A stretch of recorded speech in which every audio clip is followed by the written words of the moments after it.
Kanada, negeri yang katanya penuh maple syrup, salju romantis, dan orang-orang yang selalu bilang sorry, bahkan kalau kamu yang nabrak duluan. Tapi di balik keramahan itu, ada sisi kehidupan yang gak seindah kartu pos. Dari tunawisma, sistem kesehatan yang kelelahan, sampai mimpi imigran yang kadang berubah jadi drama panjang tanpa ending bahagia. Kanada kaya, lalu mengapa masih banyak yang hidup dalam kemiskinan? Kanada sering dipandang sebagai simbol kemakmuran dan kesejahteraan sosial. Tapi di balik label negara paling layak huni, ada realitas yang gak seindah brosur imigrasi. Sekitar 20% orang dewasa lajang hidup dalam kesulitan finansial. Banyak yang harus memegang 2 hingga 3 pekerjaan paruh waktu tanpa jaminan kesehatan atau pensiun. Hidup seperti multitasking level dewa, tapi rekening tetap kosong di akhir bulan. Ketidakamanan pangan kini menjadi masalah serius. Bagi sebagian orang, pilihan makanan bukan soal selera, tapi soal bertahan hidup. Bukan hal aneh kalau ada yang melewatkan makan hanya demi bayar sewa atau tagihan pemanas. Dan tahukah kamu, orang dewasa lajang berpenghasilan rendah menyumbang lebih dari 38% rumah tangga yang mengalami kelaparan tersembunyi. Sementara itu, di kota besar seperti Toronto dan Vancouver, harga sewa sudah seperti harga planet Mars, tinggi dan makin sulit dijangkau. Hampir setengah penyewa lajang menghabiskan lebih dari separuh penghasilannya hanya untuk tempat tinggal. Sisanya untuk kopi dan harapan. Tempat penampungan makin penuh dan tenda-tenda darurat kini jadi pemandangan umum di taman kota. Yang paling menyedihkan, komunitas pribumi, meski hanya 5% dari populasi, mewakili lebih dari 30% tunawisma. Itu bukan angka statistik semata, tapi luka sejarah yang masih berdarah hingga hari ini. Imigrasi ke Kanada, apakah mimpi itu semudah kelihatannya? Kanada dikenal ramah dan terbuka. Banyak yang bermimpi datang ke sini untuk kehidupan yang lebih baik. Tapi ternyata, mimpi itu kadang datang dengan loading bar panjang, sangat panjang. Proses aplikasi imigrasi bisa memakan waktu hingga 2 tahun, dan izin kerja atau belajar kadang tertunda entah karena birokrasi atau mungkin karena petugasnya lagi ngopi terlalu lama. Setelah berhasil masuk pun, banyak imigran menemukan realita yang jauh dari ekspektasi. Meskipun membawa ijazah dan pengalaman hebat, sekitar 40% imigran rampil justru bekerja di posisi jauh di bawah kualifikasi mereka.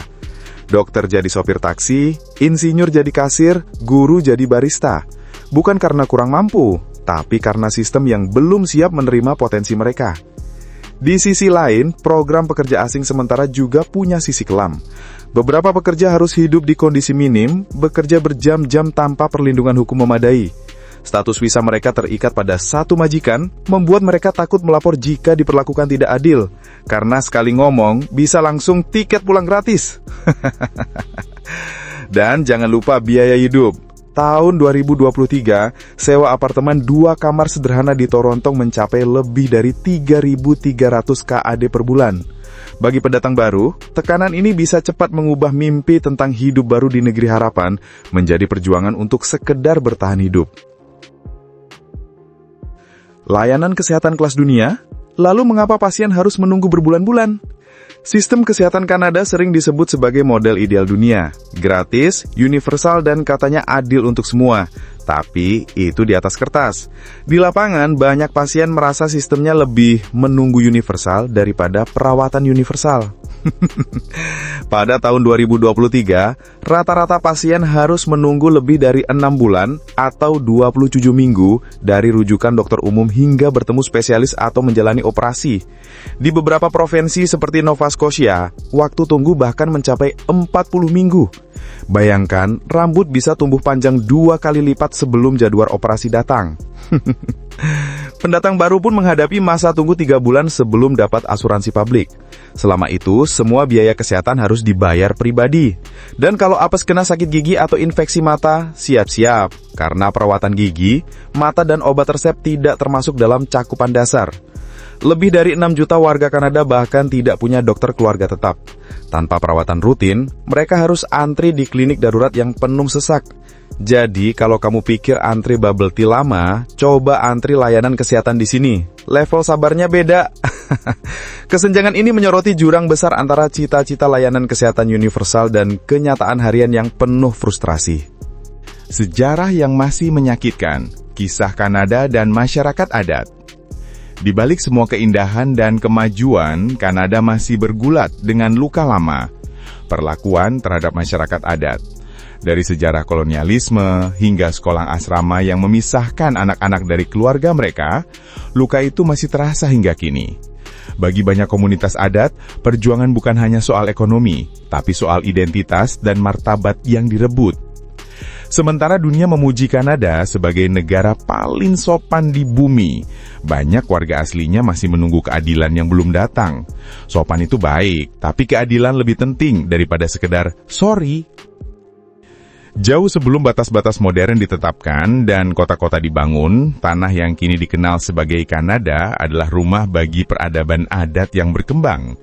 Komunitas First Nation, Inuit, dan Métis mempertahankan budaya, bahasa, dan cara hidup yang khas. Semuanya terikat erat dengan alam. Namun kedatangan pemukim Eropa menandai awal dari berabad-abad pengusiran, ketimpangan, dan luka kolonial yang masih terasa hingga kini. Salah satu warisan paling menyakitkan adalah sistem sekolah perumahan. Selama lebih dari 1 abad, ribuan anak adat dipaksa dipisahkan dari keluarga dan ditempatkan di lembaga-lembaga yang dirancang untuk menghapus identitas mereka demi budaya Eropa. Sekolah-sekolah ini melarang bahasa dan tradisi adat. Banyak anak yang mengalami trauma emosional, pengabaian, bahkan kekerasan fisik. Dampaknya masih terasa hingga generasi sekarang dalam kesehatan, pendidikan, dan kesejahteraan komunitas mereka. Meskipun Kanada kini dikenal dengan nilai-nilai multikulturalisme dan toleransi, luka sejarah itu masih menganga. Komunitas adat masih memperjuangkan hal-hal dasar seperti air bersih, tanah leluhur, dan layanan publik yang setara. Upaya rekonsiliasi memang dilakukan, dari permintaan maaf publik hingga kompensasi finansial. Tapi banyak pemimpin adat berkata, kami tidak butuh kata maaf di podium, kami butuh keadilan di lapangan. Negara aman, tapi kok ngeri juga. Katanya Kanada itu salah satu negara paling aman di dunia. Tapi tunggu dulu, statistik berkata lain. Toronto, kota terbesar di negeri ini, pernah melaporkan 69 kasus pembunuhan dalam 1 tahun, plus lebih dari 1.000 kasus kekerasan di transportasi umum. Bahkan pernah terjadi kasus tragis, seorang siswa asal Brasil ditikam di stasiun kereta bawah tanah. Ya, di negara yang katanya paling sopan di dunia, ternyata kata sorry nggak cukup untuk menghalangi kejahatan. Meski angka kriminalitas Kanada masih jauh lebih rendah dibanding kota besar seperti Sao Paulo atau New York, meningkatnya kasus senjata api dan serangan acak membuat banyak warga mulai bertanya, apakah rasa aman kita hanya mitos bersalju? Pemerintah pun sibuk mencari solusi, tapi seperti biasa, birokrasi kadang lebih dingin dari es di kutub utara. Keindahan tersembunyi Kanada, alam yang bikin speechless. Nah, biar nggak tegang terus, mari kita lihat sisi yang bikin Kanada pantas dijuluki negeri 1000 pemandangan laptop dipasang. Dari pantai berbatu di Nova Scotia hingga gletser megah di pegunungan Rocky, setiap sudut Kanada seperti hasil kerja keras Photoshop. Padahal itu nyata. Musim dinginnya membuat Ottawa berubah menjadi negeri salju ajaib, sementara musim semi di Vancouver dihiasi bunga sakura yang bikin iri Jepang. Musim panas, warga berlarian ke danau dan festival musik. Musim gugur, hutan Ontario dan Quebec terbakar warna merah dan emas, filter alami terbaik sedunia. Setiap landscape punya ceritanya sendiri, dibentuk oleh waktu, budaya, dan tentu saja cuaca ekstrim yang bisa bikin hidung beku sebelum kamu sempat selfie. Jadi Kanada bukan cuma tentang sirup maple, hoki, dan sorry. Ini adalah negeri dengan keindahan luar biasa, sejarah kelam, dan harapan yang terus tumbuh. Jika kamu merasa video ini membuka mata, atau minimal bikin kamu pengen jalan-jalan ke Banff, jangan lupa tekan like, bagikan, dan tulis komentarmu di bawah. Mari terus membangun komunitas yang menghargai informasi nyata, bukan mitos bersalju.